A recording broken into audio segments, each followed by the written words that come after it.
ভোটের মুখে বকেয়া দিয়ে রাজ্য সরকার বিজ্ঞপ্তি জারি করলো। যেটা ঘোষণা করেছিলেন মমতা বন্দ্যোপাধ্যায় সোশ্যাল মিডিয়ায়, এবার বিজ্ঞপ্তি জারি করা হলো। জানুয়ারি 2016 থেকে ডিসেম্বর 2019 পর্যন্ত দুটি কিস্তিতে বকেয়া পাবেন সরকারি কর্মচারীরা, ডিএ পাবেন রাজ্য সরকারি কর্মচারীরা। এই যে বিজ্ঞপ্তি, তাতে ঠিক কি বলা হয়েছে? সরাসরি নিউজ রুম থেকে অতনু হালদার আমাদের প্রতিনিধি রয়েছেন। অতনু, কি রয়েছে বিজ্ঞপ্তিতে? দেখো, মুখ্যমন্ত্রী মমতা বন্দ্যোপাধ্যায় দুদিন আগে পোস্ট করে, সোশ্যাল মিডিয়ায় পোস্ট করে, দুদিন আগে না মানে গতকালই তিনি সোশ্যাল মিডিয়ায় পোস্ট করে জানিয়েছিলেন যে রাজ্য সরকার রোপা 2009 অনুযায়ী যে বকেয়া দিয়ে, সেই বকেয়া দিয়ে দেবে। তুমি জানো যে সুপ্রিম কোর্ট আগেই এই বকেয়া দিয়ে দেওয়ার জন্য নির্দেশ দিয়েছিল। কবে কত % দিয়ে কীভাবে দিতে হবে সুপ্রিম কোর্ট সেই নির্দেশও দিয়েছিল, কিন্তু রাজ্য সরকার সেই নির্দেশ কার্যকর করতে টানাবাহানা করছিল। এই নির্দেশ এখনই কার্যকর করা সম্ভব নয়। সময় চেয়ে রাজ্য সরকার সুপ্রিম কোর্টে গিয়ে অ্যাপিল পর্যন্ত করেছিল, কিন্তু তার মধ্যেই আমরা দেখলাম গতকাল হঠাৎই ভোট ঘোষণার কিছুক্ষণ আগে মুখ্যমন্ত্রী সোশ্যাল মিডিয়ায় পোস্ট করে জানিয়ে দিলেন যে খুব শীঘ্রই ফিনান্স ডিপার্টমেন্টের নোটিফিকেশন সামনে আসবে এবং রাজ্য সরকার বকেয়া দিয়ে দেওয়ার সিদ্ধান্ত নিয়েছে। এই ফিনান্স ডিপার্টমেন্টের নোটিফিকেশনটা, এখানে যে তারিখ আমরা দেখছি, এটা 13 তারিখের নোটিফিকেশন। আজকে 16 তারিখ, এটা 13 তারিখের নোটিফিকেশন। তিনটে নোটিফিকেশন হয়েছে পরপর, 996, 997 এবং 998।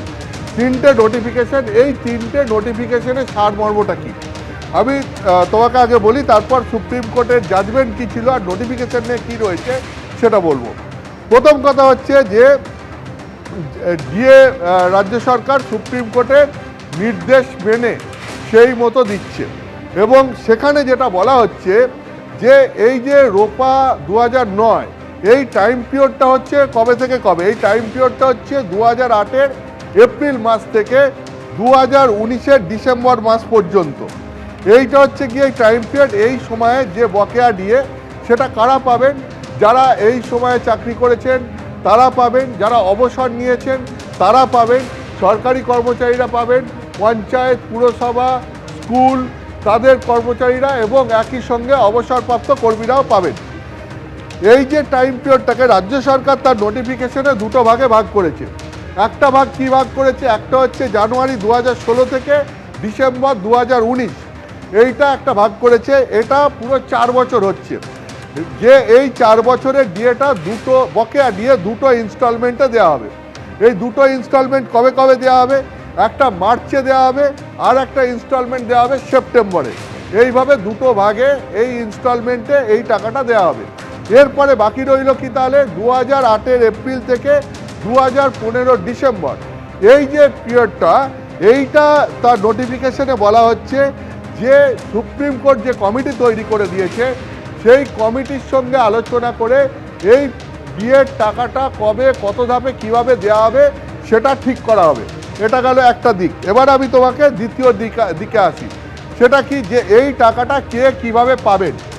এই টাকাটা যেটা নোটিফিকেশনে বলা হচ্ছে, যারা গ্রুপ এ, বি, সি এই লেভেলের কর্মচারী, তারা এই টাকাটা পাবে।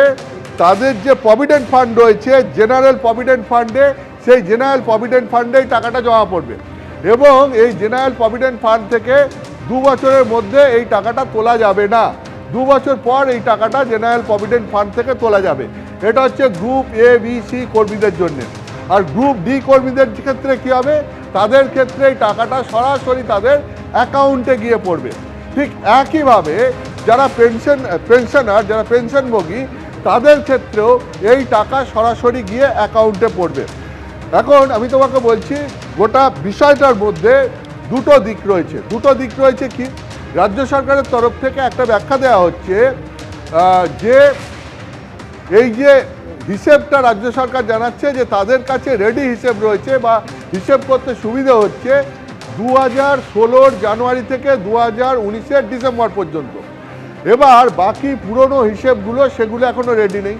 সেই কারণে 2016-র জানুয়ারি থেকে 2019-এর ডিসেম্বর পর্যন্ত এই 4 বছরের যে বকেয়া টাকাটা, সেটা তারা এখনই দিয়ে দেওয়ার সিদ্ধান্ত নিয়েছে এবং সেটার প্রথম কিস্তি দেওয়া হবে মার্চ মাসেই, এবছরে মার্চ মাসে, এর পরের কিস্তি দেওয়া হবে এবছরে সেপ্টেম্বর মাসে। দুটো কিস্তিতে এই 4 বছরের বকেয়া টাকা পুরো ক্লিয়ার করে দেওয়া হবে।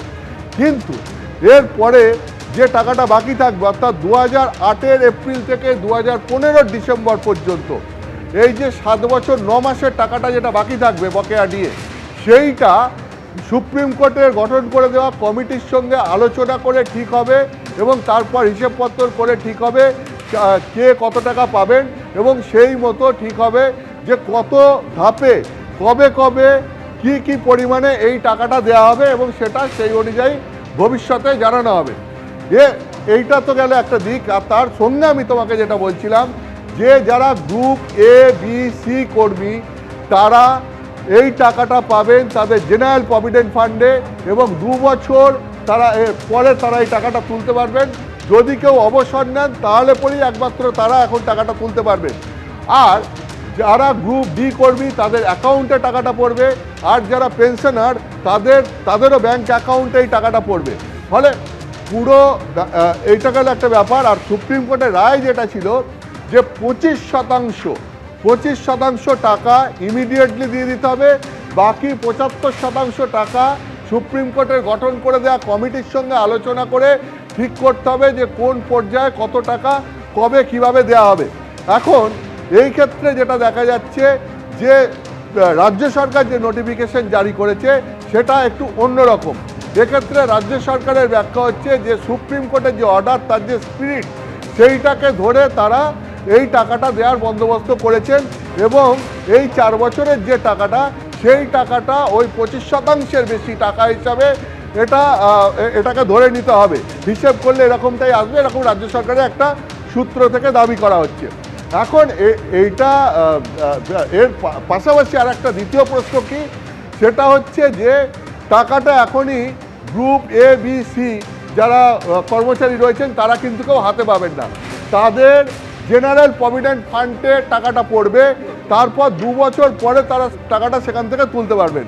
এখন এইটা নিয়ে কর্মচারীদের মনে একটা প্রশ্ন রয়েছে যে টাকাটা আমরা কেন এখনই হাতে পাবো না। তো এটা হচ্ছে ফিনান্স ডিপার্টমেন্টের নোটিফিকেশন, এই অনুযায়ী এইভাবে টাকা দেওয়ার সিদ্ধান্ত রাজ্য সরকার নিয়েছে। এখন দেখা যাক যে যারা এই ডিএ মামলাকারী ছিলেন, যারা রাজ্য সরকারি কর্মচারী সংগঠনগুলো, তারা এই নোটিফিকেশন দেখে কি প্রতিক্রিয়া দেন। বেশ, অতনু তুমি আমাদের সঙ্গে থাকো। দর্শকদের আমি আরেকবার বলি যে একেবারে নোটিফিকেশন জারি করা হয়েছে রাজ্য সরকারের তরফে, যেখানে বলা হচ্ছে যে জানুয়ারি 2016 থেকে ডিসেম্বর 2019 পর্যন্ত 2টো কিস্তিতে বকেয়া মেটানো হবে। ডিএ পাবেন রাজ্য সরকারি কর্মীরা চলতি বছরের মার্চে প্রথম কিস্তি এবং দ্বিতীয় কিস্তি সেপ্টেম্বরে। কোন গ্রুপের সরকারি কর্মীরা 3 বছরে বকেয়া পাবেন কিভাবে সেটাও বলা হচ্ছে যে গ্রুপ এ বি সি বকেয়া দিয়ে টাকা সরাসরি জিপিএফ অ্যাকাউন্টে যাবে। আমি আরেকবার কিভাবে এই টাকাটা কার অ্যাকাউন্টে কিভাবে যাবে এবং কিভাবে কখন সেই টাকাটা হাতে পাবেন সরকারি কর্মীরা, এই যে নোটিফিকেশন তুমি বলছিলে অতনু, আরেকবার যদি দর্শকদের বলো একটু সহজভাবে যে কিভাবে টাকাটা তারা হাতে পাবেন, কতদিন পরে পাবেন। আমি অত্যন্ত সংক্ষিপ্ত আকারে এবারে বলছি। সেটা হচ্ছে 2008 সালের এপ্রিল মাস থেকে 2019 সালের ডিসেম্বর মাস পর্যন্ত হচ্ছে রোপা 2009-এর মধ্যে পড়ে। এই সময়কার বকেয়া ডিএর টাকা দেওয়ার নির্দেশ সুপ্রিম কোর্ট দিয়েছে এবং রাজ্য সরকার সেই অনুযায়ী নোটিফিকেশন জারি করেছে। সেই নোটিফিকেশনে বলা হয়েছে যে প্রথম পর্যায়ে 2টো কিস্তিতে টাকা দেওয়া হবে, একটা মার্চ মাসে আর একটা সেপ্টেম্বর মাসে এই বছরের। এই 2টো কিস্তিতে কোন টাকাটা দেওয়া হবে, 2016 জানুয়ারি থেকে 2019-এর ডিসেম্বর পর্যন্ত রাজ্য সরকারি কর্মীদের যে বকেয়া টাকা এই 4 বছরের, সেইটা 2টো কিস্তিতে দেওয়া হবে। এরপর বাকি কি থাকবে, বাকি থাকবে 2008-এর এপ্রিল থেকে 2015-র ডিসেম্বর পর্যন্ত বকেয়া টাকা। সেইটা পরে হিসেব করে সুপ্রিম কোর্টের তৈরি করে দেওয়া কমিটির সঙ্গে আলোচনা করে তারপরে ভবিষ্যতে সেই টাকাটা ধাপে ধাপে দেওয়া হবে। এটা হচ্ছে একটা দিক। দ্বিতীয়ত হচ্ছে টাকাটা কে কিভাবে পাবেন। গ্রুপ ডি কর্মীরা ব্যাংক অ্যাকাউন্টে টাকা পেয়ে যাবেন, পেনশনভোগী যারা তারা ব্যাংক অ্যাকাউন্টে টাকা পেয়ে যাবেন, কিন্তু গ্রুপ এ বি সি এই কর্মীরা তারা সরাসরি টাকা ব্যাংক অ্যাকাউন্টে পাবেন না। তারা তাদের যে জেনারেল প্রভিডেন্ট ফান্ড অ্যাকাউন্ট রয়েছে সেখানে তারা টাকাটা পাবেন এবং সেখান থেকে 2 বছর পর তারা সেই টাকাটা তুলতে পারবেন। ধন্যবাদ অতনু। এবিপি আনন্দ, এগিয়ে থাকে, এগিয়ে রাখে।